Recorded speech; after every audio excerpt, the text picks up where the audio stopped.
Buenos días, jóvenes. ¿Cómo están? ¿Qué tal? ¿Cómo han estado, chicos? ¿Me logran escuchar bien? Por favor, escriban. Ah.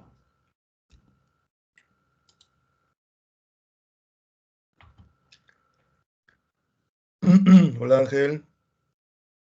Hola, Cielo. Gracias. Hola, Luis.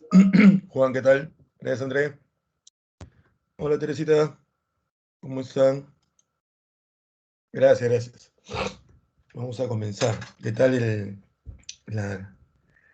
Hola, Joaquín. ¿Qué tal la semana de descanso merecida? ¿No? Semana Santa. Hola, Miguel.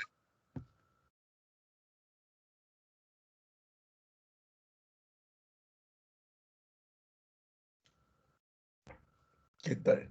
¿Qué han hecho? ¿Han leído? ¿Han estudiado? ¿Se han relajado? Que no tiene nada de malo relajarse, ¿eh? No tiene absolutamente nada de malo relajarse. Ujú. Vamos a ir comenzando con esto.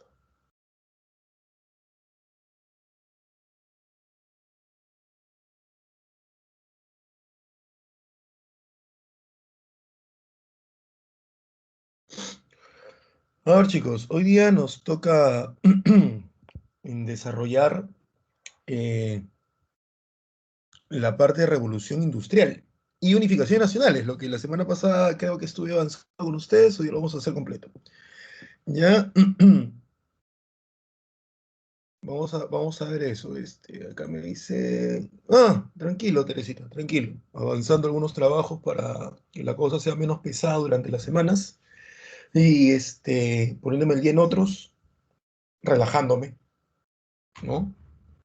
Un día o 2 días enteros no toqué computadora, tratando de ver series o alguna película.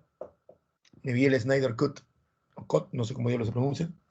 Buena, me pasé 4 horas bien, bien, bien relajantes, leyendo algunos libros. Aún no terminó uno. Lo bueno es que el libro está en PDF, así que conecto la laptop al televisor y lo puedo leer en pantalla de más de 50 pulgadas, así que es genial, ¿no? Eso es lo bueno para aquellos que siempre decimos que nos molesta ver los libros en PDF en la pantalla del celular o de la computadora. Lo duplicas en la tele y listo, ¿no? Obviamente cuando tienes si no tienes una tele Smart con tu cable HDMI, colocas tu computadora hacia el cable y ves tu libro ahí en pantalla gigante. ¿Bien? Y para cerrar esta larga introducción, que a muchos no interesa, claro, Teresita, yo al menos hago eso. Yo agarro la laptop, tengo la laptop, muchos libros, y y como tengo una tele que no tiene, sí tiene acceso a internet, no tiene acceso a internet, no es Smart. El cable HDMI, que es el cable DVD, lo conecto en la computadora, se lo conecto al televisor y te duplica la pantalla. Pues la pantalla de la compu aparece en la tele del televisor. Entonces, si tienes un televisor grande y quieres leerlo, al momento que no interrumpes a nadie, te pones a leer ahí en la televisión, ¿no? Así. ¿Qué tal, Marjorie? Y vamos a comenzar. Y me puse a querer ver una serie coreana sobre mafia. Intenté. Juro que lo intenté, chicos. Aquellos que son fanáticos del K-pop, lo intenté. Hice mi mayor esfuerzo. Lo intenté. Lo intenté. No pude. No pude. No, no, no pude. No, no, no, no, no. Tiene algunos gags los coreanos que no los entiendo. A ver, nos toca hacer hoy día revolución industrial. Existe un PPT, no te hagas problemas, sino que sabes que me gusta a veces escribir como si fuera una pizarra, ya más de un año que no toco una pizarra. Sumar más de un año. Durante 20 años me la pasé dictando con pizarra, durante más de un año que no toco pizarra, no sé lo que es tocar tiza. Vamos a ver esto, ¿no? Entonces, hay un PPT, no te preocupes. Vamos con esto. ¿Qué es la revolución industrial? ¿Ya?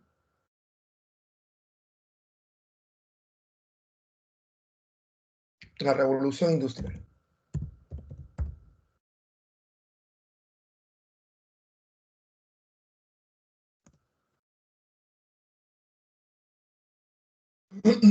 La revolución industrial, lo vamos a ver dentro de un ratito, es un cambio radical. Una revolución, como ustedes bien saben, una revolución es un cambio radical, ¿no? Y la industria es la producción de bienes. Revolución industrial, cambio radical en la producción de bienes. Eso en realidad sería, para nosotros, y está en el PPT, ¿qué es la revolución industrial? Una revolución, otra cosa que un cambio radical. La industria es la producción de bienes.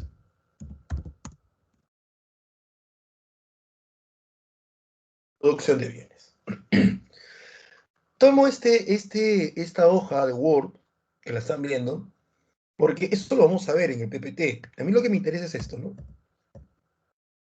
Esto de aquí. ¿Dónde nace? Y la revolución industrial nació en Inglaterra. Ahí nace la revolución industrial. Nació en Inglaterra. Entonces, la pregunta que mueve la historia, ¿ya? La pregunta que mueve la historia. No es ni el cuándo, ni el dónde, ni el quién. La pregunta que mueve la historia es, ¿por qué?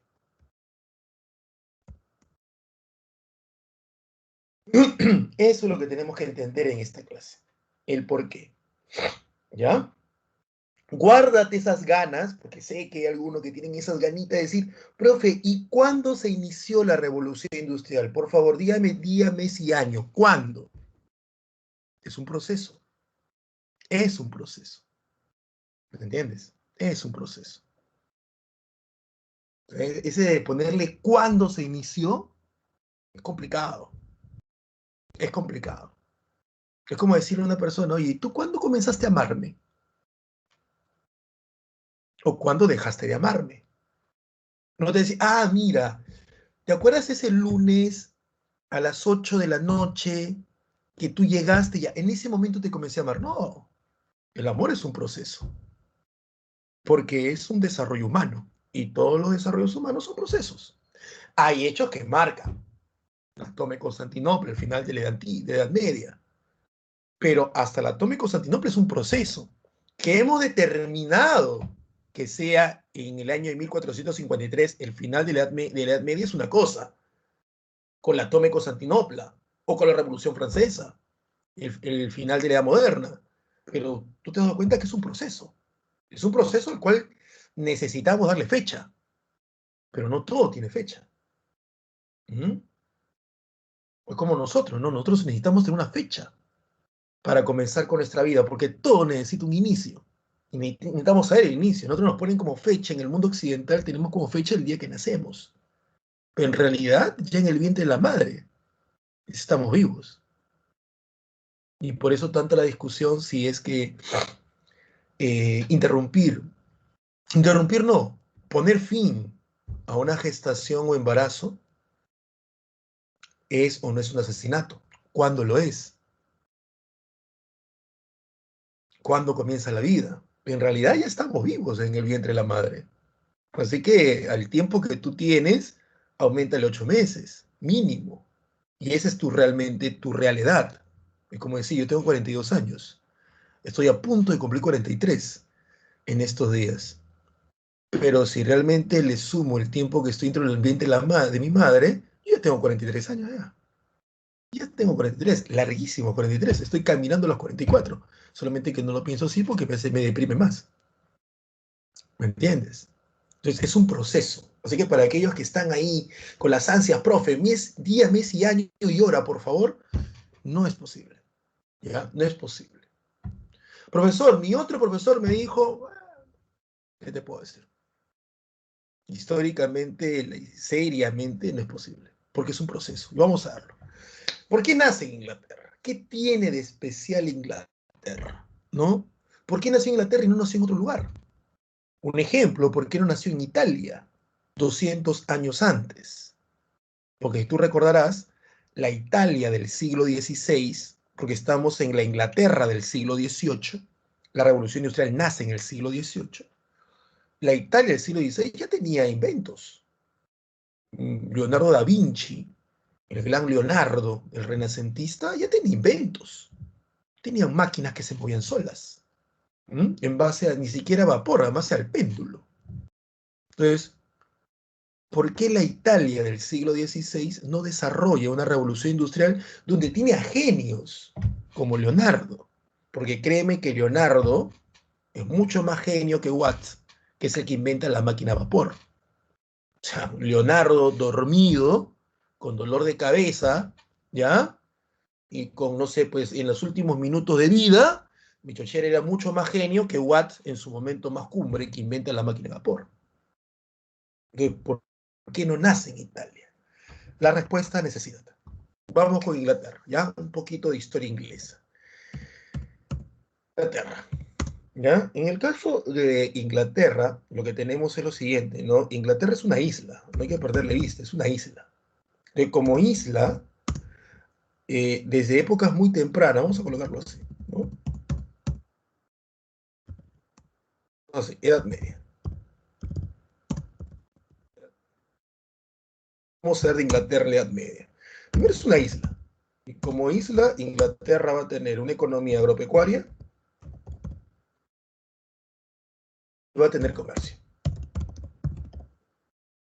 Eso quiere decir que Inglaterra, desde épocas muy tempranas, desde momentos muy feudales, Inglaterra tenía comercio.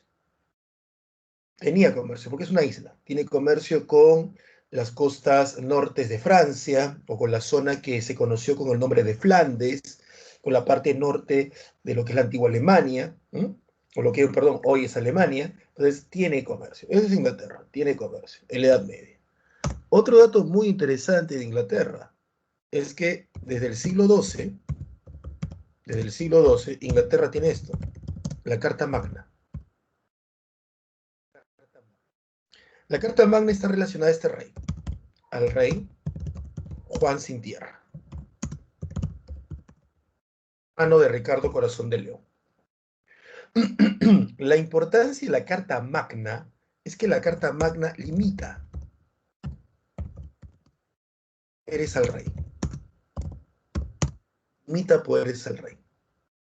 ¿Ya? Y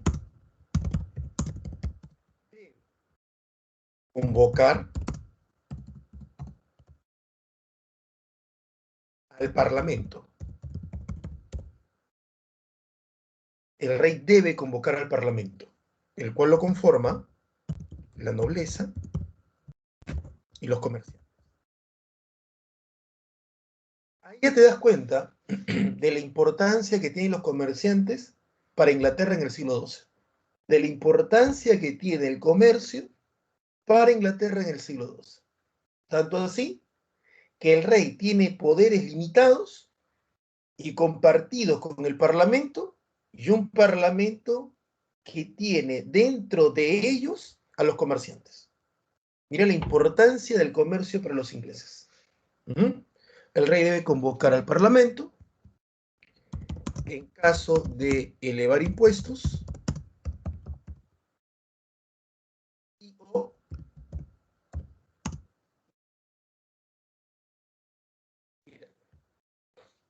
esa es la Carta Magna. Luego, ya, se firman los Estatutos de Oxford. Luego tenemos los Estatutos de Oxford.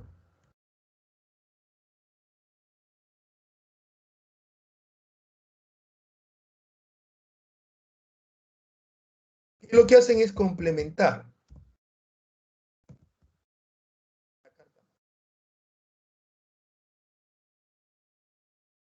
el hijo de Juan Sin Tierra. Su objetivo era acabar con la Carta Magna y le terminan haciendo que firme algo que lo complemente, ¿no? Ese es Inglaterra en el siglo XII, ¿ya? Para el siglo XIV, tenemos una Inglaterra que ingresa a la Guerra de los 100 años. Guerra de los 100 años, que es contra Francia. Esta guerra de los 100 años tiene como objetivos objetivos comerciales, entre otros. ¿Qué es lo que sucede? Inglaterra tenía fuertes intereses en la región de Flandes.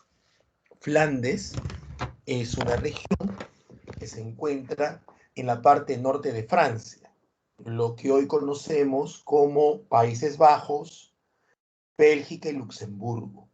Esos tres países que en el siglo XX forman lo que se conoce como el Benelux, Bélgica, Netherlands o Países Bajos y Lux de Luxemburgo, inicialmente en la Edad Media y parte de la Edad Moderna se conocían como Flandes. Flandes, ¿ya? Pregunta de San Marcos de examen de admisión. ¿Qué países actualmente conformarían la región de Flandes? La respuesta no estuvo bien, porque la clave fue Holanda, Bélgica y Luxemburgo, pero no había otra clave. Pero Holanda, lo he dicho más de una vez, Holanda no es un país. Holanda es una región dentro de un país.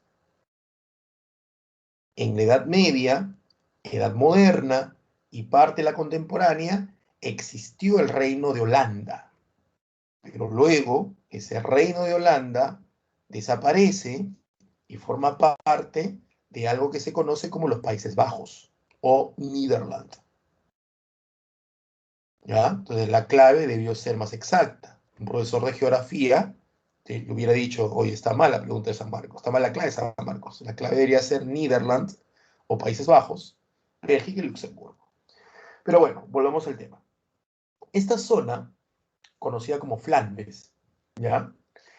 Tenía un gran desarrollo comercial. Y no solamente un gran desarrollo comercial, sino que además tenía un gran desarrollo perdón, tenía un gran desarrollo en la parte de los tejidos. Entonces, Inglaterra tenía una fuerte relación comercial con, con las ciudades de Flandes. Ten en cuenta que en esta época, en la Edad Media, siglo XIV, todavía las ciudades eran autónomas, todavía las ciudades se mandaban solas, ¿ya?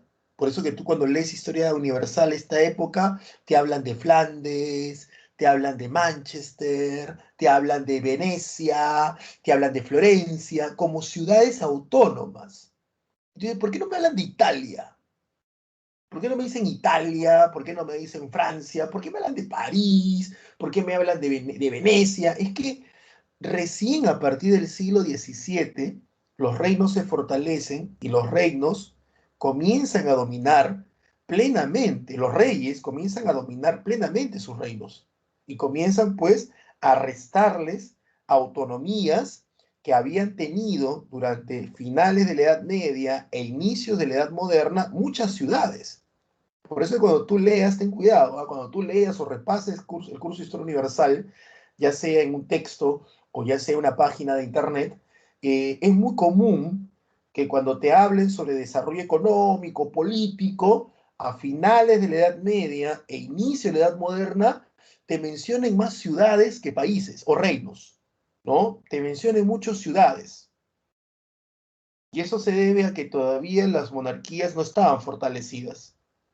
Las monarquías se fortalecen, depende qué monarquía, algunas en el siglo XVI, como el caso de España, debido al oro y la plata que llega en gran cantidad de América, por eso que después Carlos está que se pelea con muchas ciudades, como las comunidades o ciudades de Castilla, ¿ya?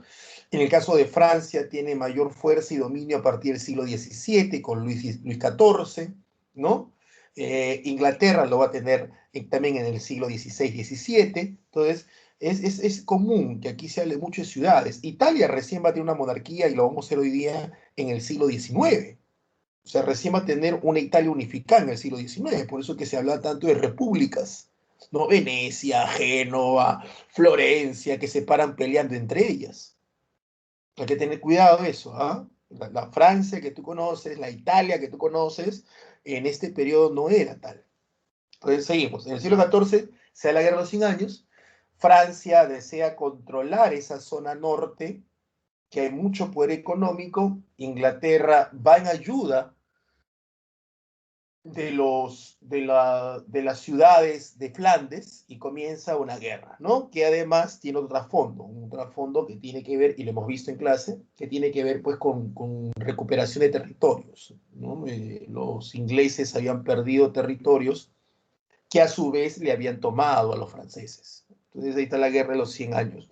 Una guerra que termina ganando Francia, ¿ya? Y una guerra que dura 116 años, una guerra muy larga, una guerra y muy costosa principalmente los ingleses, que gran parte de la guerra estaban ganando y que al final terminan perdiéndola, lo cual implicó un gasto excesivo para los ingleses y que no hubo recuperación de dicho gasto y que la monarquía reinante de ese momento de Inglaterra, que eran los Lancaster, se vieran entredichos, se vieran pues juzgados como incapaces, porque cómo era posible que una guerra ganada la terminaran perdiendo, en especial el último rey, que muchos consideran que estaba loco, tenía esquizofrenia.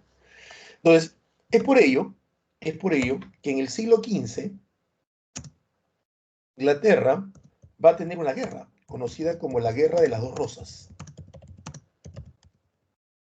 La Guerra de las Dos Rosas. Es una guerra civil, es una guerra interna, es una guerra entre la casa York y la casa Lancaster, ¿no? Los York versus los Lancaster. Versus los Lancaster. Es una guerra donde los York le reclaman a los Lancaster el haber perdido la guerra de los 100 años. Y los York quieren tomar posesión de la monarquía. Aquí intervienen mucho la nobleza, intervienen mucho los comerciantes ingleses. Una guerra que va a desangrar Inglaterra 30 años. A esto suma de los 100 años de guerra anterior, olvídate, Inglaterra estaba muy mal. Y la que termina ganando esta guerra son los Tudor, una tercera casa que termina interviniendo, o que sale interviniendo en la guerra, y que unifica las dos casas, la casa York de la Rosa Blanca y la casa Lancaster de la Rosa Roja, pero se llama la Guerra de las Dos Rosas, y entre los Tudor, con una rosa negra que cambia de color cuando une a las otras dos casas, las engloba y se convierte en una rosa, perdón, roja y blanca. Y es así como el siglo XVI es el siglo de los Tudor, ¿no? Entonces, tenemos el siglo XVI de los Tudor, ¿no? Acá tenemos a la dinastía Tudor.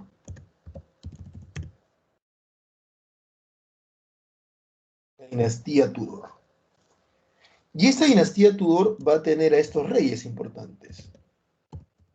Enrique VIII, ¿ya? Eduardo, su hijo, no trasciende mucho, ¿ya? Así que colocarlo ahí por las puras. María, María Tudor, conocida como María la Sangrienta, María I, ¿no? E Isabel, la famosa Isabel I o Reina Virgen. ¿Mm? Esos tres reyes sí marcan Inglaterra. Enrique Tudor, o Enrique VIII, es el segundo rey Tudor. Su padre, Enrique VII, es el Tudor que pone fin a la Guerra de las Dos Rosas. Enrique VII es el hombre que pone fin a una guerra de 30 años, una guerra dinástica, una guerra por el control de, de la monarquía inglesa. Y Enrique VII pone orden. ¿Está bien?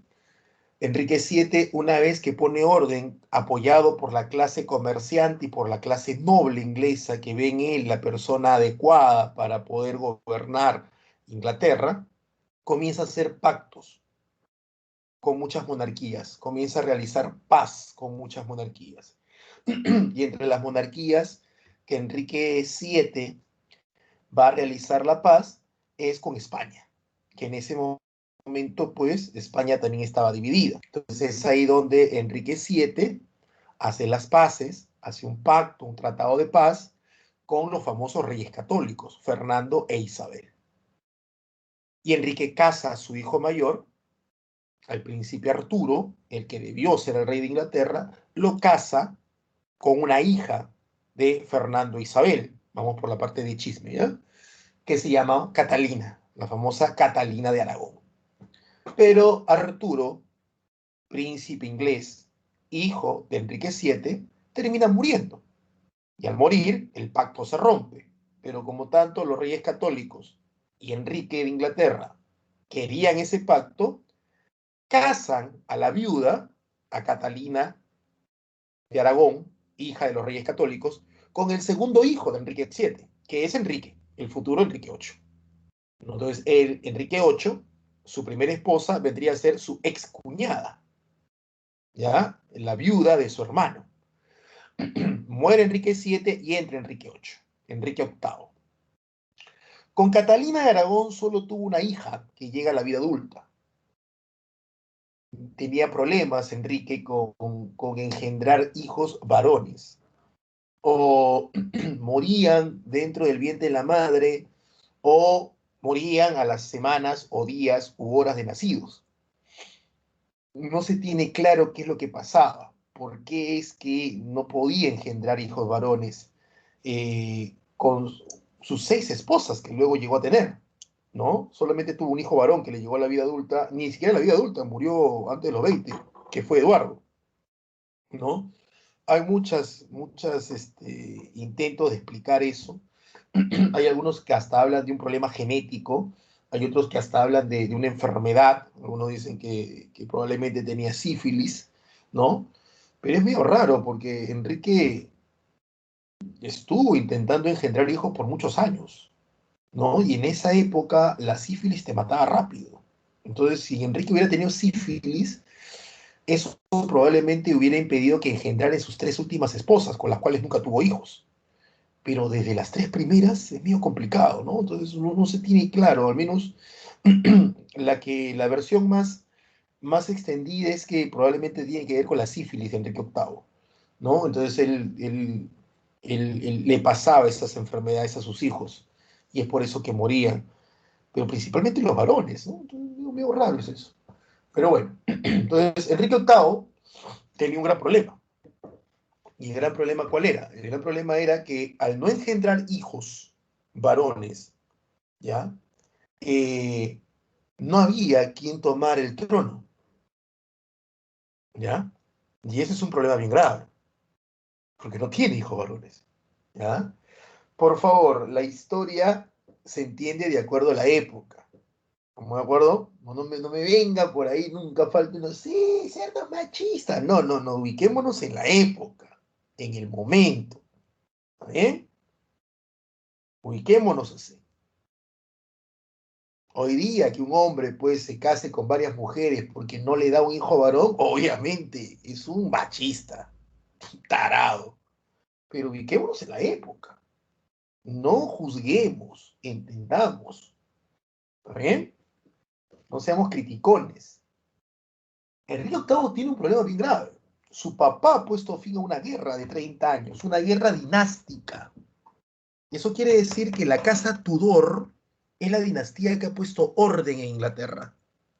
Y esta casa se acaba con Enrique VIII. O sea, no ha pasado ni 20 años del final de una guerra que ha desangrado Inglaterra porque no había claramente quién debía tomar el trono. Son los Tudor los que ponen paz y solo van a tener 2 reyes.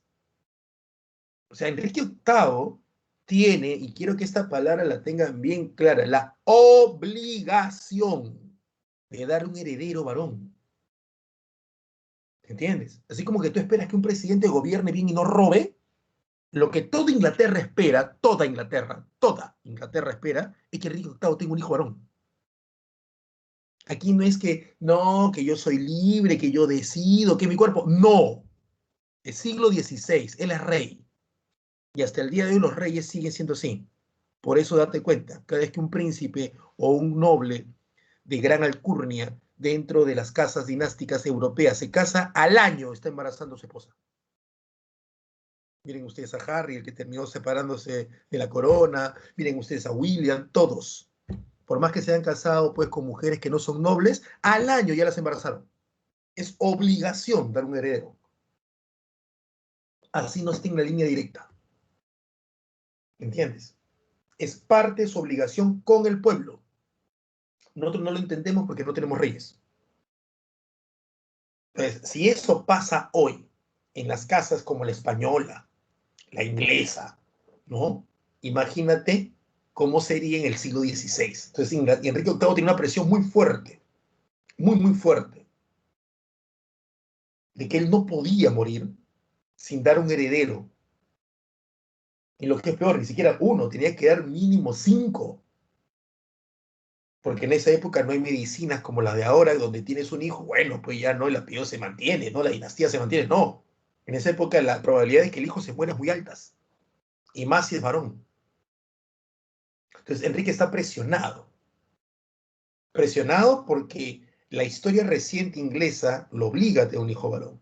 Presionado porque la clase comerciante le dice, oye, estamos creciendo después de más de 150 años de guerra, tú no puedes morirte sin dejarnos pues en el aire. Tienes que dejarnos algo, o sea, en este caso, herederos, ¿no? Y lo peor era pues que la esposa de Enrique VIII, Catalina, era mayor que él. Y por lo tanto, pues, a diferencia del hombre, la mujer tiene un tiempo en el cual puede procrear, ¿no? Pasado, pues, los 40 es muy complicado que quede embarazada. ¿Está bien? Y no me vengan, profe, noticia de una, de cuántos millones de mujeres. ¿Me entiendes? Es bien complicado, más en esta época, mucho más en esta época. Entonces, Enrique necesita un heredero varón. Y es en ese momento que estalla las reformas protestantes. Y es ahí donde Enrique toma como pretexto las reformas, crea su propia iglesia, una iglesia que impulsa el comercio en Inglaterra y que le permite divorciarse y casarse con más mujeres. Y siempre buscando el heredero varón, que al final solo una se lo da. Y lo que es peor, la que se lo da muere en el parto. O sea, ahí tiene el problema de Enrique. Viene María, que es su primogénita, la hija de Catalina, y viene Isabel, que es la última, ¿no? La famosa reina virgen que va a arreglar todo en Inglaterra. Luego tenemos el siglo XVII.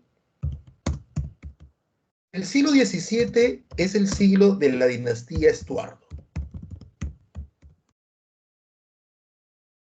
La dinastía Estuardo. ¿Ya?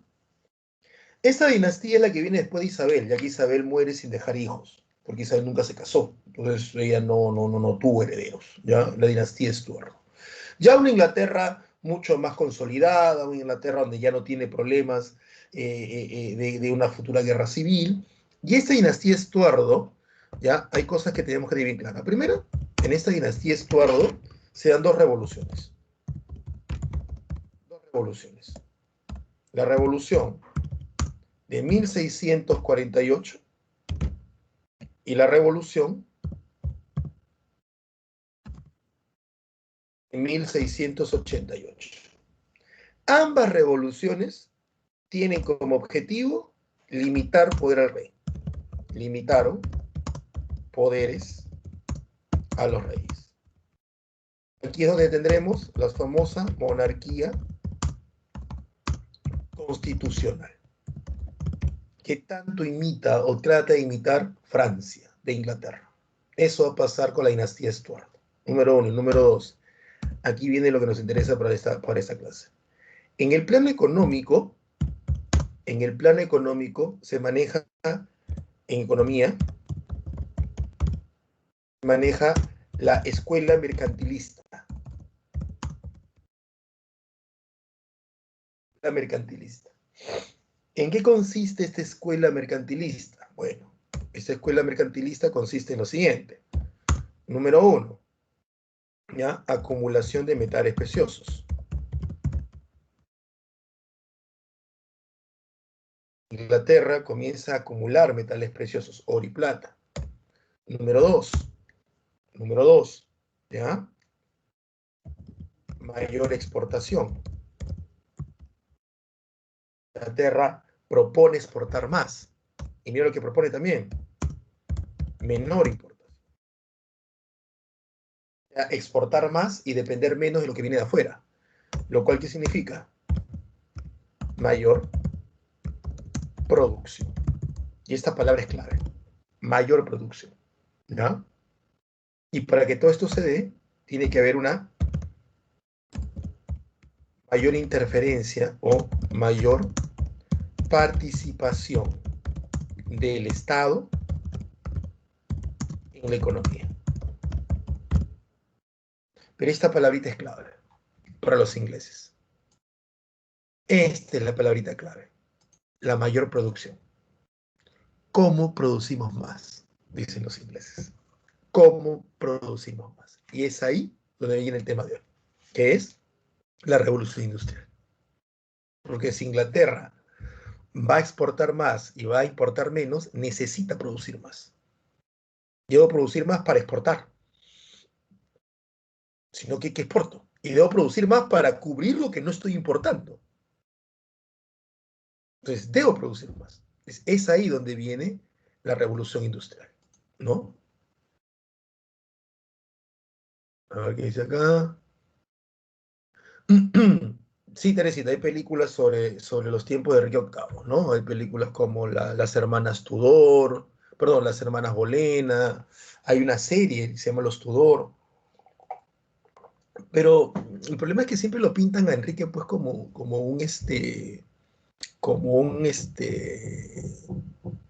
como un tipo pues muy pegado a los placeres de la carne, que solamente hizo lo que hizo por los placeres. Tampoco estoy diciendo que era un santo, ¿no? Pero el casarse, uy, esto no es. El casarse con 6 esposas tiene un objetivo, ¿no? La revolución industrial. A ver, ya dijimos que la revolución industrial es un cambio radical en la producción de bienes, ¿no? ¿Y cómo se producía antes? Acá lo tienes, una producción con manufactura, ¿ya? Y cuando hablamos de manu, estamos hablando de mano, ¿no? Energía humana. Entonces decimos que la primera forma de producir era con energía humana, ¿no? La factura o fabricación era con la energía humana. Y eso tiene un límite, pues. El límite es que es poca producción. Una persona no puede producir mucho si es que una persona va a trabajar con su propia energía. Es decir, un sastre, un carpintero, un zapatero, etc. Entonces, hay un límite. Pero los ingleses tienen una necesidad. Deben producir más. Esa es su necesidad. Eso es lo que no tenían los italianos. Por eso que Italia no desarrolla la revolución industrial, la necesidad, ¿no? La necesidad. Y como tú has escuchado muchas personas, ¿no? Que dicen, un favor, estoy en un... Yo no entiendo por qué les gusta cambiar las palabras a las personas. En serio, no entiendo, ¿ya? ¿Por qué en lugar de decir un ejemplo, decir, yo creo que está mal, hay personas que creen que deben decir, mi persona no es mi persona. O sea, es como que Teresita me diga, disculpa que te tome tu nombre, Teresita. Teresita me diga, profesor, una pregunta. Y yo le diga, Teresita, ¿te diriges hacia mi persona? ¿Cómo que hacia mi persona? ¿Que tengo otra persona aparte que es mía, que es mi esclavo?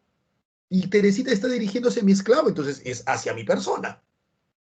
Porque como es mi esclavo, es mi objeto parlante, entonces es mi persona, es mi propiedad, hacia mi persona. Es una tontería.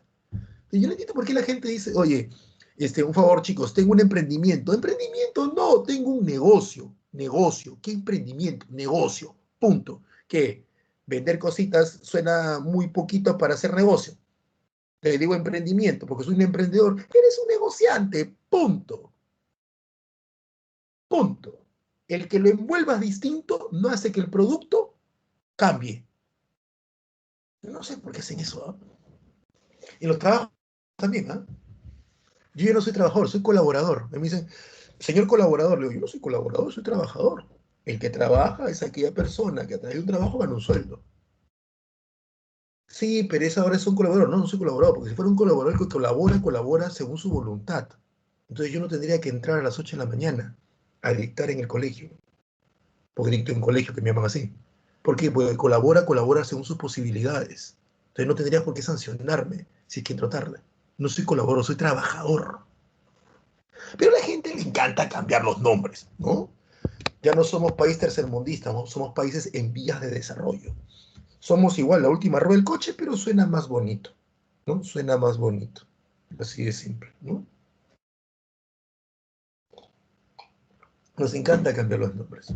Pero bueno, entonces aquí la idea es una mayor producción, necesidad.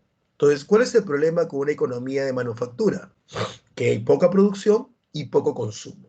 Pero era poco consumo antes, cuando la gente no estaba acostumbrada pues a tener más de un pantalón, más de una camisa. Pero los ingleses se han propuesto de que deben vender más, mayor exportación, para ganar más. Entonces, la mayor producción generaría mayores ingresos. Y los ingleses no están apuntando a los reyes, no están apuntando a los nobles, no están apuntando a los papas. Los ingleses están apuntando a las personas comunes y corrientes. Entonces, si tú quieres que las personas comunes y corrientes te consuman, debes venderle a menor precio. Por lo tanto, tú vas a ganar por cantidad, no por calidad. ¿Entiendes o no? Esa es la idea. Tú ganas por cantidad. Si vas a vender algo a menor precio, debes vender en cantidades enormes. ¿Y cómo hago yo para que una persona me consuma en cantidades enormes? ¿Mm? Le creo una necesidad. ¿Cómo hago yo para que una persona tenga celular si no tiene contactos? Si no tiene trabajo. Simple. Le creo redes sociales. No importa que no te llame ni tu mamá. El celular no sirve para que te llamen. Es un teléfono, pero no sirve para que te llamen. Ni para que tú llames porque no tienes ni crédito. Es para que tú veas el mundo a través del Facebook, del Instagram, del Twitter, ¿no? Del TikTok y del WhatsApp. O sea, ya no importa que no te llame nadie y que tú no puedas llamar a nadie. Eso no interesa. El teléfono dejó de ser teléfono porque ahora sirve para tomar fotos. Ya nadie compra el celular de acuerdo a la recepción de la señal.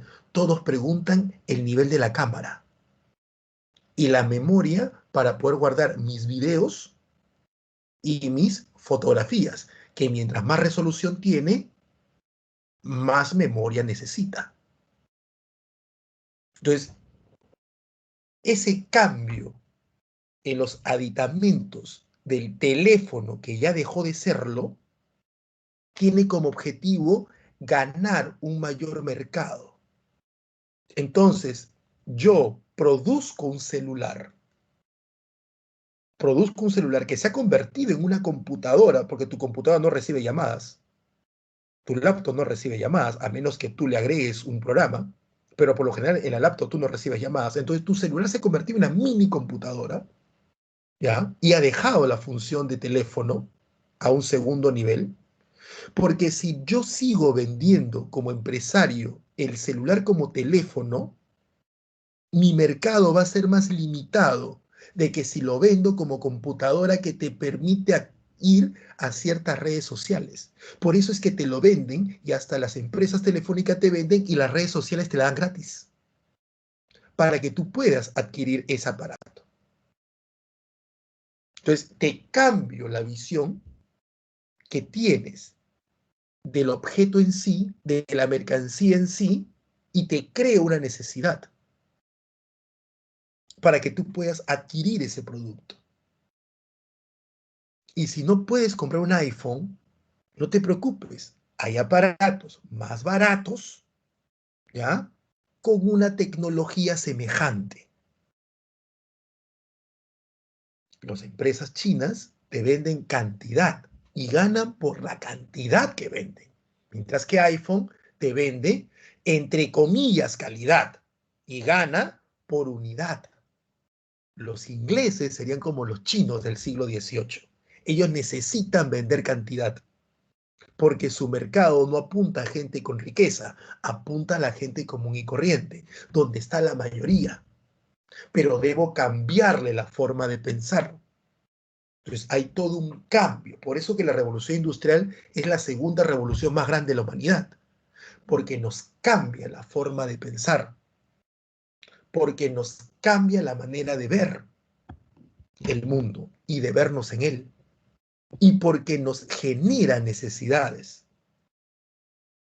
necesidades que se vuelven un círculo vicioso, que en su momento lo vamos a explicar. Porque te apuesto que muchos de ustedes está pensando en una carrera que le dé dinero. ¿Y el dinero para qué lo quieren? Y probablemente el 1% de ustedes lo quieren para tener bienes. Es por encima. Cuando en realidad, ¿qué nos ha demostrado esta pandemia? Que lo primero que debes tener es salud. Si el dinero lo usas para tener salud, así sigas viviendo en la misma casa, está bien utilizado. Pero si lo tienes para obtener bienes, viene un problema. Siempre habrá un bien mejor. Y vas a querer tener ese otro bien, y ese otro bien, ese otro bien, y al final terminas endeudado. ¿Entiendes? Pero eso vamos a explicarlo luego, ¿ya? Cómo nos autoexplotamos. ¿No? Entonces, los ingleses comienzan una revolución industrial con el objetivo de una mayor producción, porque han apuntado a ampliar el mercado. Y esa ampliación del mercado implica también un cambio en la forma de pensar. Y viene la producción de máquinas, ¿no? Producción por máquinas. Máquinas funcionan con energía. Primero el vapor, luego el carbón, luego el petróleo y la electricidad. Uy, ¿qué fue eso? Y la electricidad, ¿no? Donde aparecen en fábricas. Mucha producción, producción masiva y en serie. ¿Me entiendes? El mercado se amplía.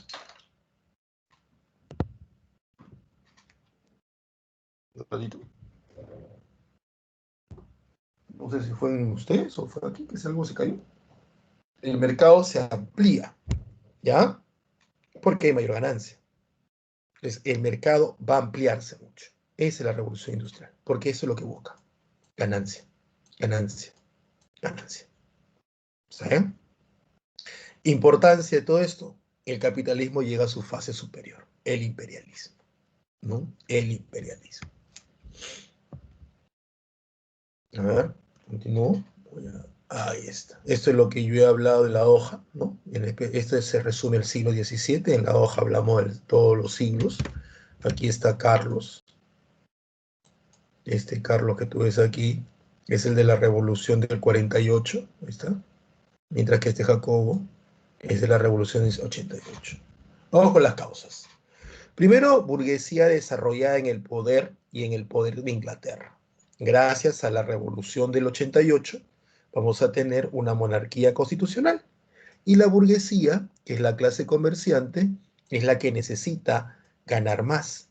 Y es por ello que ellos impulsan ya desde el poder político el desarrollo de máquinas. ¿Mm? La revolución agrícola. Hay un cambio en la agricultura para que también la agricultura produzca más, ya que a partir del siglo XVIII el número de personas aumenta. Y al aumentar el número de personas, uno, se necesita alimentar más y dos, existe mano de obra necesaria para las fábricas. Entonces aquí hay una revolución agrícola. Acá está la explosión demográfica, ¿no? Y el desarrollo de la ciencia y la tecnología. Aquí tienen las dos revoluciones. La primera, que se da entre la primera mitad del siglo, esta es una fecha referencial nada más, ¿eh? Entre la primera mitad del siglo XVIII y antes de la primera mitad del siglo XIX. Vuelvo a insistir, son referenciales, ¿eh? No, no en todos los textos son iguales, ¿no?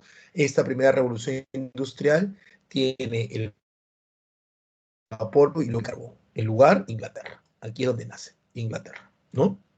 La principal industria, la industria textil. Esta es la principal, la textil. La metalurgia tiene que ver con el transporte, porque acá también hay una revolución del transporte, la revolución de los ferrocarriles, para poder trasladar la maquinaria. En realidad, todas las revoluciones tecnológicas tienen un solo objetivo, producir más. ¿Mm? Ese es el único objetivo, producir más. ¿Entiendes? Es el único objetivo, producir más. ¿Ya? Y obviamente la producción que requiere consumo. ¿Mm? Consumo. Por eso que ustedes, mejor que yo, saben que tanto Facebook, Instagram, Twitter, pero Facebook e Instagram principalmente manejan un algoritmo que hace que tanto el Facebook como el Instagram no te venden productos, ¿ya? El Facebook y el Instagram lo que hacen es vendernos a nosotros como potenciales clientes a las empresas. Eso es lo que hace el Facebook y el Instagram. Vendernos a nosotros.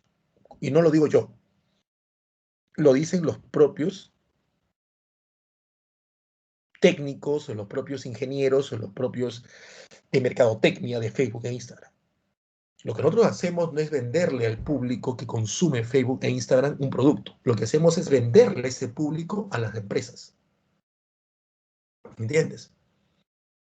Tú revisa algo que tiene que ver con en Facebook e Instagram y al día siguiente o al minuto te bombardean con varias páginas que tienen que ver con eso. Y la idea es que consumas. Y lo mismo pasa no solamente con cuestiones de productos para venderte, sino también con ideas. Si tú buscas alguna página en Facebook o en Instagram sobre el derecho a, no sé, a la adopción de niños por homosexuales, que no tiene nada de malo, ¿ya? Al minuto te bombardean con un montón de páginas semejantes. ¿Me entiendes? Y esto genera un problema. ¿Cuál es el problema? Que te hacen creer que te encierras en un mundo y te hacen creer que todos piensan como tú, pero en realidad no es así, es el algoritmo. Es lo mismo, si yo creo que las corridas de toros están bien y entro a una página que la corrida de toros, me bombardean con una serie de páginas que son semejantes. Y por lo tanto yo creo que un toro que muere en una arena está bien, porque tengo un montón de información que me lo está confirmando. Pero en realidad es una serie de información que el algoritmo me está enviando solamente un tipo de información. ¿Se entiende? Entonces, todo esto tiene un objetivo, la producción y el consumo. Nada más. Y en el caso político, obviamente, pues el que tú te manejes hacia una ideología, ¿no? Que también genera una producción y un consumo. En realidad es todo esto lo que mueve el mundo. Innovaciones técnicas y mecanización, ¿ya? Solamente tomé como ejemplo, ¿ah? No tengo ningún problema con que personas del mismo sexo adopten niños. No, a mí no me parece un problema el que las personas tengan gustos determinados por otra persona. Para mí ese no es el problema. Para mí el problema es la persona, su conducta, independientemente de su gusto. ¿Se entiende? Yo valoro a la persona como persona y los principios y la moral que maneja, independientemente que le guste, que le guste. Por lo tanto, si merece ser criticada una persona por su conducta inmoral, va a ser criticada. Más allá si es heterosexual, homosexual, pansexual y todas las variantes. Todas. Aquí tenemos que tener claro eso. Es la persona y su forma como se desarrolla en la sociedad con los demás. No importa cuál es su gusto, ¿no? Entonces, a mí no me cabe la menor duda que dos personas del mismo sexo, si son personas centradas, pueden criar muy bien a un niño o una niña. Pero tampoco no me cabe la menor duda que dos personas heterosexuales pueden criar mal a un niño, como dos personas homosexuales también lo pueden hacer. Ojo, es la persona y su forma de ser. Entonces, aquí lo tienen, metalurgia y transporte, el ferrocarril, aparece el telégrafo, ¿no? Para mayor producción. Todo tiene que ver con esto, ¿eh? Todo tiene que ver con esto, todo tiene que ver con esto. Producción, producción, producción, producción, producción. Yo tengo un celular y ya me están escribiendo ya de las 7 de la mañana que debo entregar como trabajo. Ni caso les hago, ¿no? Porque 7 de la mañana no es mi hora de trabajo, mi hora de trabajo comienza a las 8. Así de simple. Innovación técnica, mecanización, ¿no? Acá es más técnico. En la segunda revolución es más científico. Porque una cosa es ver un motor a vapor y otra cosa muy distinta es ver no sé, pues el cine. El cine tiene conocimientos científicos que se necesitan previamente para poder desarrollar un motor de una máquina cinematográfica. Aquí no, aquí es más técnico, acá es mucho más, ¿qué podría decirle? Ah, ingenio, ¿no? Más ingenio, más mecánico, como dice aquí, ¿no? Aquí no, aquí la cosa es mucho más compleja, ¿ya? Aquí la energía es electricidad y petróleo, acá tenemos el acero, ya como nuevo elemento en la industria química, los alemanes desarrollaron una industria química impresionante, ¿no? Y acá aparecen los países, ¿no? Alemania, Estados Unidos, Inglaterra, vamos a hablar hoy día de Alemania, ¿ya? Aquí son más técnicos, aquí son más científicos, ¿está bien? Aquí los trabajadores no están organizados, no están, acá sí están organizados. Esta palabrita en el Perú parece un insulto, pero el sindicato no tiene nada de malo, ¿ah? Lo malo es cuando lo utilizas mal, ¿ya? Los sindicatos vendrían a ser las representantes de trabajadores que buscan negociar mejoras laborales con los empleadores. Es así. O sea, todos salimos adelante. Profesor, los sindicatos generan atraso, ¿no? Sí, profesor, ¿no? Tu padre o madre debe estar atrás diciendo, sí, el profesor que tiene, seguro es socialista, ¿cuánto daño ha hecho el sindicato? Si el sindicato hiciera daño, entonces, ¿por qué los europeos tienen sindicatos? Porque Europa tiene sindicatos. Todos los países europeos tienen sindicatos. Estados Unidos tiene sindicatos. ¿No? Entonces, si fuera tan malo un sindicato, ¿por qué las potencias mundiales tienen sindicatos? ¿Mm? Y hacen huelgas, ¿ah? Ojo.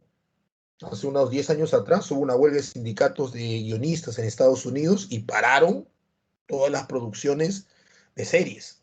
En esa época cuando se hacía Friends, ¿no? La pararon, durante 8 meses se paró toda producción de serie, porque ellos consideraron que hay los actores bien pagados, pero los guionistas son los que le ponen el chiste al actor.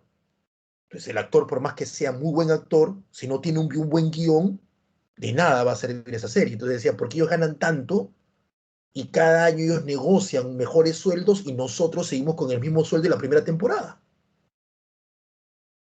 O sea, ellos han subido sus sueldos un 1000% de la temporada 1 a la temporada 10 y yo sigo teniendo el mismo sueldo de la temporada 1 a la temporada 10 cuando ellos están leyendo mis guiones.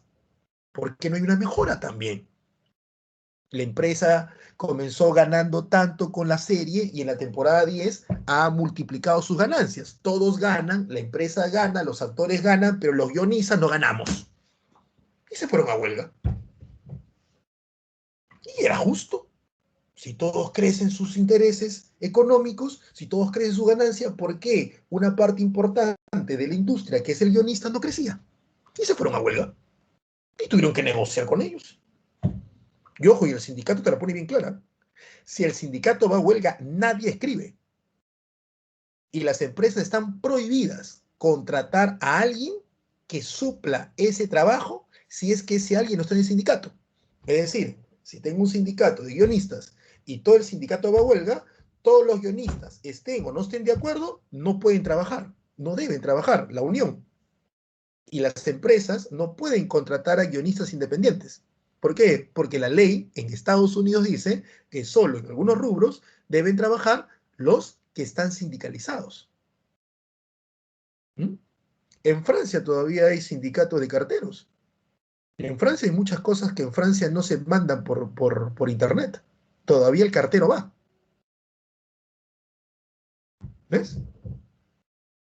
Entonces, si esos países tienen sindicatos, aquí no pasa por el sindicato, pasa por la forma como piensa la gente.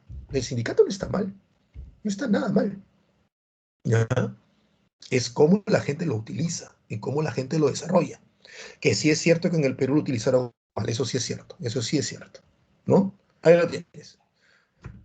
Consecuencia, mira cómo se expanden los ferrocarriles de 1840 a 1840 años, mire, esto parece mal, dice, mira cómo creció. ¿Por qué? Mayor producción, pues, mayor producción. Consecuencia, disminución del trabajo artesanal y aumento de la producción de mercancía a través de fábricas, o sea, aumento del desarrollo, esto vendría a ser el imperialismo, la creación de grandes empresas, ¿no? Y trabajadores. En el feudalismo, el que trabaja es el siervo, en el capitalismo es el obrero. El obrero es la persona que trabaja a cambio de un salario. Ese es el obrero. El obrero es la persona que trabaja a cambio de un salario. ¿Está claro? A cambio de un salario. Entonces, yo trabajo a cambio de un salario. Yo soy obrero. Yo soy obrero. Soy lo que se llama obrero intelectual. Sé que suena medio pomposo, pero es verdad. ¿Por qué? Porque trabajo con mi intelecto, con mi cerebro. No hago trabajos manuales, ¿no? Entonces, los trabajadores intelectuales hemos sabido salir bien parados de esta pandemia, siempre y cuando tengamos las herramientas necesarias, ¿no? Los trabajadores manuales, los obreros manuales es donde han tenido el problema, porque ellos necesitan estar dentro de la fábrica, ¿no? Entonces, ahí está el punto. Aumento de la producción de mercaderías en menos tiempo, las máquinas, ¿no? Y el uso de cantidad de mano de obra de fábricas. Esto, bueno, esto es una consecuencia de esa época, ¿no? Se utilizaba mano de obra infantil, ¿ya? Voy a ver si tiene una pregunta para pasar a la siguiente, que son las unificaciones nacionales. ¿Ya? A ver,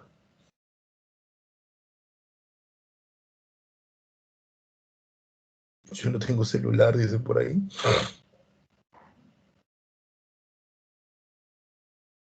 También Teresita cumple la función de modem, sí, y es curioso, porque hay veces que yo he tenido trabajos, aquí no, pero hay trabajos donde digo, ¿sabes qué? Se cayó mi internet. Ya, profe, comparte, comparte sus megas de su celular. Y digo, ¿por qué?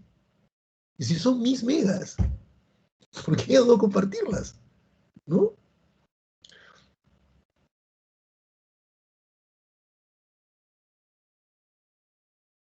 Sí, Ángel, en realidad ese es, Ángel, no sé si han visto en internet, yo todavía no la veo, me han comentado, voy a verla, voy a buscarla, pero hay un documental en Netflix que trata sobre eso, ¿no? De gente que ha trabajado en grandes empresas y te dice cómo realmente se maneja esto, ¿no?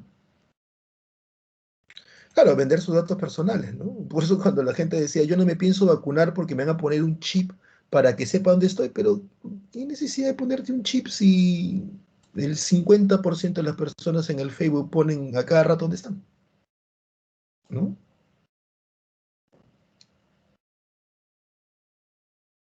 Gracias, Eileen, ¿no?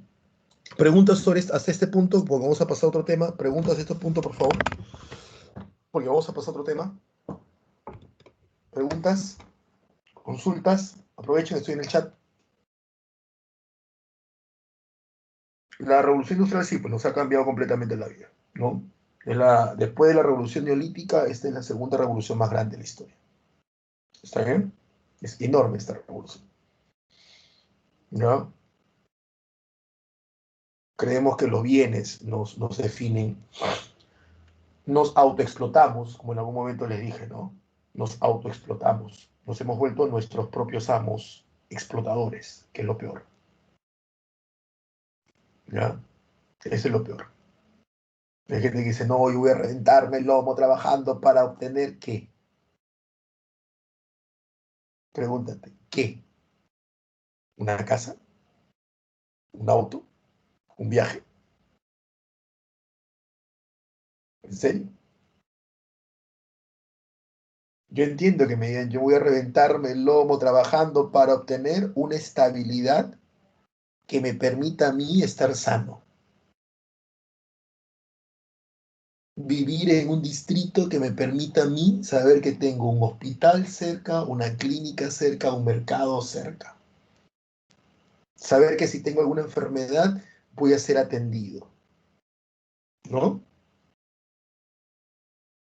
Voy a reventarme el lomo trabajando para tener una economía que le permita a mis hijos y hermanos poder tener una base de tranquilidad para ellos seguir desarrollándose, pero siempre ayudando a mis prójimos, en este caso a mi familia.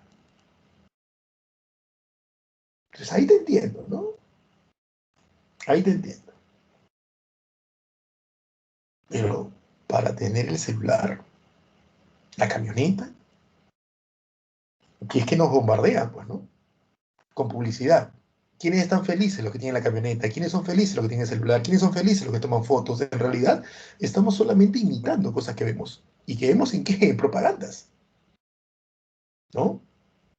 que vemos en películas y que todo vende, vende, vende, vende, vende, vende, vende, vende, vende, vende. ¿No? Y acá cierro para entrar al otro. Viendo esta película de la Liga de la Justicia, hay una parte donde se ve a Batman afeitándose y la primera y el enfoque de 3 segundos es la máquina de afeitar. Ya me la están vendiendo ya. Batman utiliza esa máquina de afeitar. Hay gente que ha dicho, yo utilizo esa. Yo me afeito con la misma máquina que Batman se afeita. Soy Batman. ¿Entiendes? Te venden, te venden, te venden.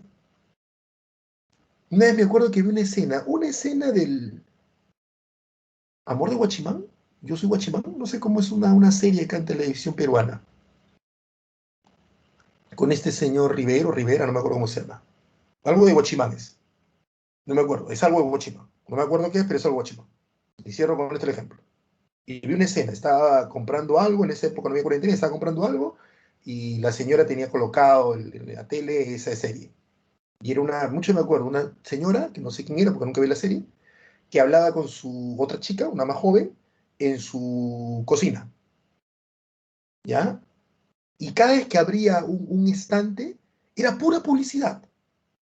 Todas las cajas con toda la publicidad. Y cada vez que ella colocaba algo en la mesa para que la chica se sirviera, siempre con la publicidad. O sea, tú veías eso y parecía una tienda eso. Pura publicidad. En una escena sobre una discusión, no sé de qué trataba la discusión en sí. Pero me llamó mucho la atención, ¿ah? Todo era marca, todo era marca. La señora tenía una bodega en su cocina, con marcas. Nunca vi tanta marca en mi vida. No, venta, venta, venta.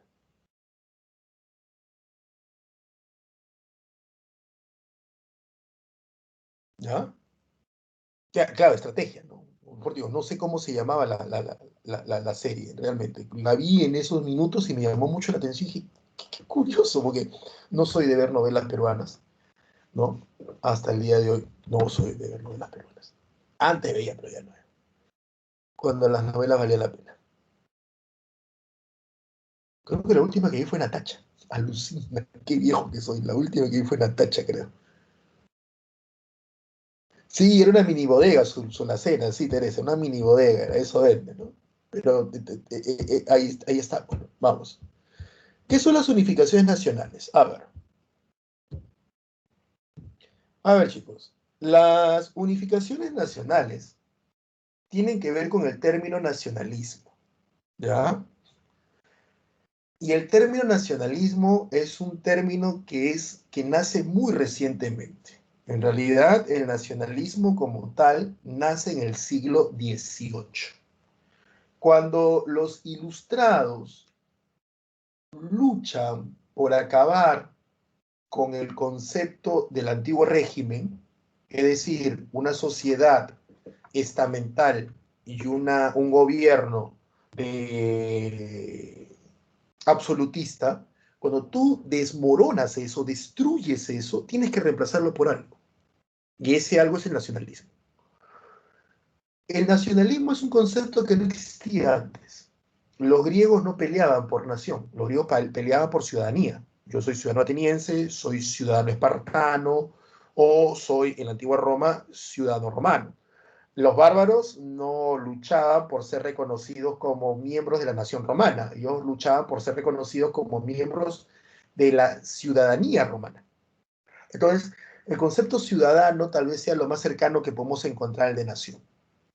En la Edad Media, las relaciones entre el pueblo y el Estado es distinto. En la Edad Media, las relaciones europeas, en la Edad Media europea, las relaciones tienen que ver con relaciones feudovasallales y relaciones de servidumbre. Yo soy francés porque soy señor de un feudo en Francia y porque soy vasallo de un rey francés. Yo soy francés porque soy siervo de un feudo francés y mi señor es francés, porque es un vasallo de un rey francés.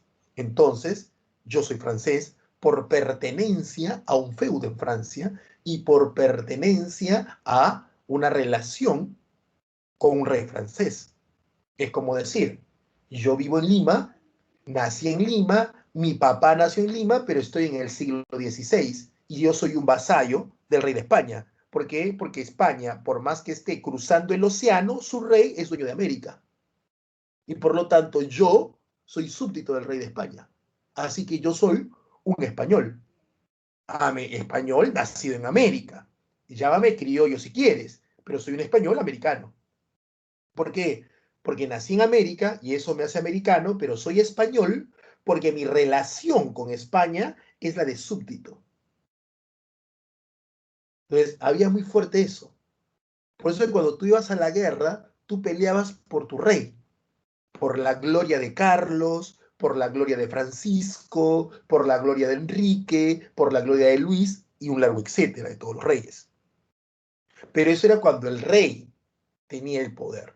Pero ¿qué pasa cuando vienen los ilustrados franceses y te destruyen todo ese armazón? Te dicen que todos somos iguales y te dicen que el rey no es rey porque Dios así lo quiere. ¿Qué pasa cuando sucede ello? Entonces, si destruyes algo, tienes que reconstruir algo nuevo. ¿Ya? Es algo cíclico. Para que algo nuevo se inicie, algo viejo tiene que ser destruido. Es así. Entonces, si voy a destruir el antiguo régimen que le da sentido a esa sociedad semifeudal que todavía existía en Europa, y yo quiero crear una nueva forma de sociedad más pegada a las ideas capitalistas, debo construir algo nuevo. Y dentro de lo que se construye con esta idea de igualdad es el concepto nación, donde la idea de nación es conjunto de personas que tienen una historia común, tienen una lengua o idioma común y que tienen una raza común. Mucho se habla de la palabra raza en el siglo XVIII y XIX. Entonces, si yo poseo una historia común, un idioma común y una raza común, formo parte de una nación. Así se creía. ¿Ya? Entonces, mi historia como americano no es la misma historia que el español. Entonces, yo no soy español. ¿Por qué? Porque no tengo la misma historia. ¿No? La historia del español no es la misma que la del italiano. Y la historia del italiano no es la misma que la del francés. Y la del francés no es la misma que la del alemán. ¿Entiendes? Es por ello que ellos, cuando uno habla de nación, busca en la historia una justificación para la nación. Y busca un periodo de la historia para dicha justificación. En el caso del Perú, nuestro periodo histórico que buscamos para que nos una como nación peruana fueron los incas. Y es por eso que a los incas, la historia inca, la levantamos de manera impresionante y la idealizamos. Pero si tú te pones a pensar, el imperio inca como imperio viene de Pachacútec y termina con Atahualpa. No tiene ni 100 años. Y ya con Atahualpa el imperio estaba teniendo pruebas de crisis, o al menos de cambio, ¿no? Y el imperio inca no duró ni 100 años. El imperio Wari, olvídate, el imperio Wari duró mucho más tiempo. El imperio Wari duró mínimo 350 años, como imperio, ¿ah? Como imperio. La diferencia es que cuando se crea el concepto de nación en el Perú, nadie sabía que los Wari existieron. Y lo que tenemos más cerca y que abarcó más como un pasado glorioso fueron los incas. Es por eso que a los incas, olvídate, pues, como tenemos más información y se toma como pasado glorioso, los incas es, olvídate, ¿no? Es intocable los incas. ¿No? Todo es bonito con los incas. Tremendos autoritarios, ¿no? Pero era algo bonito, ¿no? No te metas con mis incas. Nos emocionamos cuando nos cuentan cómo Pachacútec mató a los chancas, cómo acabó con los huancas. Nos emocionamos. ¿Por qué? Porque Pachacútec es parte de nosotros, mientras que los chancas y huancas son los otros, ¿no? Nos emocionamos cuando Pachacútec masacra gente solo porque alguien quiso ponerle pues algo de brujería, pero nos ofendemos cuando los españoles hacen lo mismo, ¿no? Malditos asesino, Pizarro, hijo de tu madre, no, no, ¿por qué los conquistaste? Y Pachacute, ¿por qué conquistó los chancas?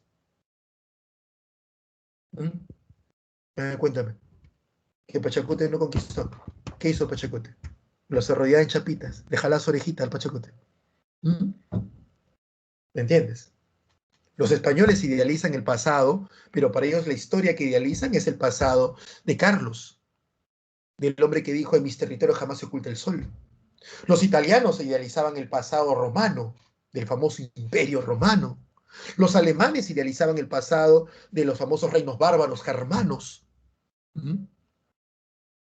Y así cada uno ha ido idealizando.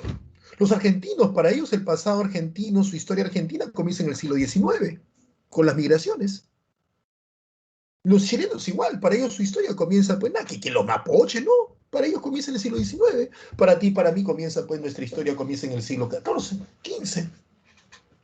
¿O es que tu profesora de primaria te enseña sobre los Paracas o Nazca? No, arranca con los incas. Mancucape Momoguio. Porque en realidad es eso lo que busca el colegio primario. Lo que hicieron estos hombres en el siglo XIX. Buscar identificar a las personas, así como hoy se busca identificar a los niños, con un concepto que es ser peruano. Y con una serie de símbolos que se fueron creando en esta época. La bandera, el escudo, el himno, ¿no? Un idioma que se impone. Francia no todos te hablan francés. Es más, para la Revolución Francesa, menos del 20% de franceses te hablaba francés. Hablan otros idiomas. Y se impone un idioma que es el francés. Así como en el Perú se impone el castellano por encima del quechua. Y es curioso, tenemos a los incas como parte de nuestra historia inicial, pero no hablamos el quechua, hablamos el español. Tenemos un sancochado en la cabeza. Los alemanes también hablan un montón de idiomas e imponen el alemán. Pasa lo mismo con los italianos. Los españoles pasan lo mismo. Te hablan el vasco, te hablan el catalán, te hablan el castellano y imponen el castellano. Entonces, eso es el nacionalismo, ¿no? Con el tiempo le agregaron una característica más. Personas con con mismo pasado, personas con un mismo espacio geográfico, perdón, personas que comparten un mismo idioma, una misma raza, y que su espacio geográfico sea lo suficientemente grande para sostenerlos. Porque estas naciones se convierten en estados, lo que se llama el Estado-nación, ¿no? En el caso peruano, la nación que se convierte en estado es la nación criolla, sometiendo a la nación quechua, sometiendo a la nación aymara, sometiendo a la nación chanca, sometiendo a la nación huanca. La nación criolla es la que se impone. En el caso de España, la nación que se impone es la nación castellana, por encima de la nación vasca o la nación catalán, ¿no? Antes se iban a guerras. Muchas naciones no querían estar sometidas y se iban a guerras, como el caso, repasito, de algo que vamos a ver, como el caso de las naciones eslavas que no querían estar sometidas a la nación germana. En cristiano, el caso de Bosnia, que no quería estar sometida a los austriacos, y esto genera el pretexto de la Primera Guerra Mundial, cuando la nación eslava, los bosnios, le salen matando al príncipe heredero de los austriacos, que eran germanos, nacionalismos, ¿no? O un Hitler diciendo que la nación germana, la nación aria, es la que debe imponerse en Alemania. ¿Mm? O aquí cuando vemos que el sur dice pues que la nación quechua es la verdadera nación peruana, porque aquí nació el Perú, pero en realidad se están basando en un concepto de nacionalismo, perdón, creado en el siglo XIX, que toma como punto de partida a los incas. ¿Qué hubiera pasado si los que crean el concepto nación toman como punto de partida a los wari? ¿Quiénes serían los verdaderos peruanos? Los ayacuchanos. ¿Y qué hubiera pasado si hubiéramos tomado como punto de partida a los chavín? ¿Quiénes serían los verdaderos peruanos? Los ancallinos. ¿Y qué hubiera pasado si tomaron como punto de partida Caral? ¿Quiénes serían los verdaderos peruanos? O los más antiguos. Los de Supe. Construcciones, señores. Construcciones. ¿Me entiendes? Entonces, ahí lo tienes. ¿Mm? Entonces, esto se formó. Y esto va a ser la idea para que haya la unificación italiana. Porque Italia estaba dividida en 7 repúblicas o 7 reinos. Y van a combatir para poder unirlas en lo que tú hoy conoces como Italia. Italia. ¿Ya? Y se pone el famoso proceso de unificación italiana. Ahí tienes a los hombres, ¿no? Ahí está Giuseppe Garibaldi, el rey de Italia, Víctor Manuel II, ¿no? Y Camilo Benso, son los personajes que van a llevar a cabo esta unificación italiana, que termina cerrándose en el Tratado de Letrán, cuando Italia reconoce, Benito Mussolini reconoce que el Vaticano es un país aparte. Y es así como el Vaticano, que no quiere estar sometido a Italia, es un país aparte. El Vaticano no es Italia, por si acaso, el Vaticano es un país aparte. ¿Ya? País chiquito, pero país aparte. La unificación alemana. Alemania era más complicado. Alemania estaba dividido en 32 estados. Imagínate, muy complicado todavía. Pero de los 32 estados habían dos estados importantes, que era el estado de Prusia, Prusia con P, y el estado de Austria. Y es Prusia el que lleva a cabo esa unificación, sometiendo a los 31 estados restantes y choteando a uno, Austria. Lo termina sacando el camino. ¿Mm? La persona encargada de esto son estos dos hombres, el rey de Prusia, ¿no? El emperador Guillermo I, primer Kaiser de Alemania, y Otto von Bismarck, el famoso canciller de hierro. Y hasta el día de hoy se sigue luchando, señores, por esta idea de nacionalismo, ¿no?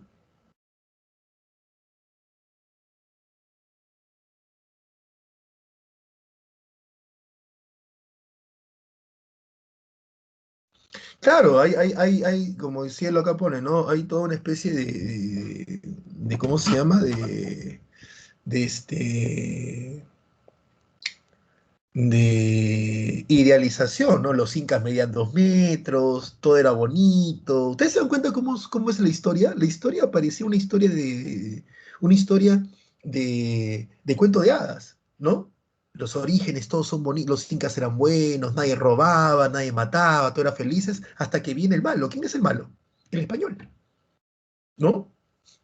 Pero la idea es generar una idea de nacionalismo en los niños, la idea del yo, ¿no? Del nosotros. Por eso que los niños están contentos cuando ven a los incas, ¿no? Y cómo los dibujan en tu agenda, en tu lámina Huascarán. Musculosos, grandes, Mama Oyo, olvídate, una cinturita Mama Oyo, no sé de dónde, si comía papa, pero tiene una cinturita Mama Oyo impresionante, ¿no? Manco Capa parece que iba al gimnasio toda su vida, en esos dibujos que hay, ¿no? Es una cosa impresionante. ¿Mm? Y los incas, nadie robaba, nadie mataba, todos eran felices, todos iban contentos, felices iban, agarraditos de la mano cantando jaijo, a trabajar el amita, ¿no? Eran como los enanitos del bosque, eran todos los jatunrunas, ¿no es así? Y el inca, pues, era un padre severo pero justo, ¿no? Él lo hacía por tu bien, ¿no? Él te descuartizaba, pero lo hacía porque tú lo obligabas. Sí, esos eran los incas, tú lo obligabas. Y como tu papá te pega y te dice, yo no quiero hacerlo, pero tú me obligas. ¿No? Igualito en el Inca. Y es una idealización del pasado Inca. ¿Ya? Y como en toda película que el inicio es perfecto, siempre hay un momento de crisis, de caos, ¿no? ¿Y cuál es el momento de crisis y de caos? La llegada de los españoles, ¿no? Y ahí está el malo. Y todo lo español es malo. Ustedes vean a sus profesores de colegio, nada más de historia del Perú. Cuando hacían la pizarra de Inca, el tipo estaba, o la señorita estaba, olvídate, estaba pues, pero emocionado, ¿no? Los incas, 20 colores en la pizarra, una cosa de locos era. Pero cuando llegaba el profesor de Historia del Perú a hablar de los españoles o del virreinato, parecía que le acaban de hacer, no sé, pues un examen de próstata. Venía molesto, que los españoles son lo peor, que por aquí, que por allá, ¿no? Rajaba de los españoles. Y curioso, habla español, ¿no? Y rajaba de los españoles, que nada bueno trajeron los españoles. Y tú le preguntas, profe, ¿usted dónde es? De San Marcos, la mejor universidad del Perú. Pero San Marcos la fundaron españoles, ¿ve? Fue que usted se educó en el Yachayhuasi. ¿Dónde se educó usted? ¿Ah? ¿Dónde se educó? Mi amigo dice que no cree en Dios y usted se molesta, pero ¿quién trajo a Dios cristiano? No trajeron los españoles. Entonces, ¿quién los entiende? ¿Quién los comprende? Esa es una formación, una estructura que tiene que ver con ello, ¿no? Chicos, su práctica, la próxima semana doy las claves, aunque las claves de esta preguntas es la tarea de la semana pasada, ¿ya?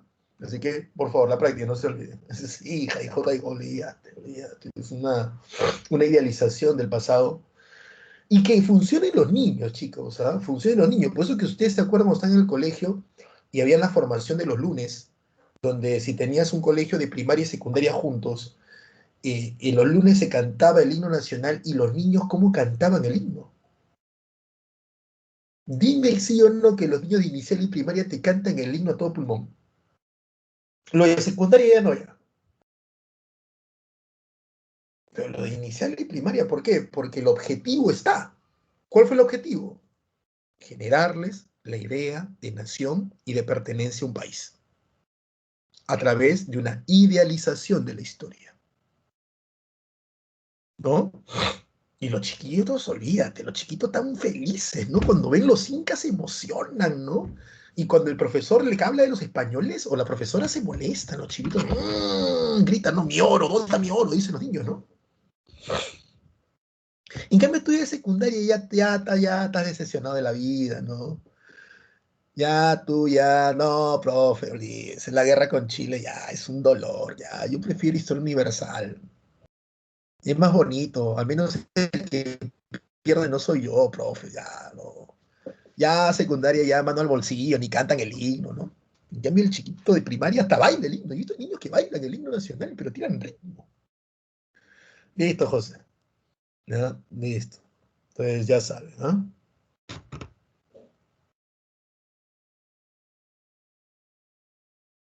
Espero que hayan entendido la clase, ya saben qué es la nación. ¿Mm? Y entienden también por qué, lo que más o menos han sacado conclusiones, ya saben por qué tanta la rivalidad Real Madrid-Barcelona. No es una pelea de equipos, es una pelea de naciones. El Real Madrid representa a la nación castellana, mientras que el Barcelona representa a la nación catalana. Por eso es que se tienen una rivalidad tan fuerte. El verdadero clásico castellano no es Real Madrid-Barcelona, el verdadero clásico castellano es Real Madrid-Atlético Madrid. Y el verdadero clásico catalán es Barcelona-Español. Pero el clásico Real Barcelona es un clásico porque es la lucha de naciones. Si ustedes se dan cuenta, el Barcelona tiene los colores de la bandera catalana, de la bandera catalana. Solo que la nación catalana forma parte del Estado español. ¿Mm? Y los catalanes han buscado independizarse.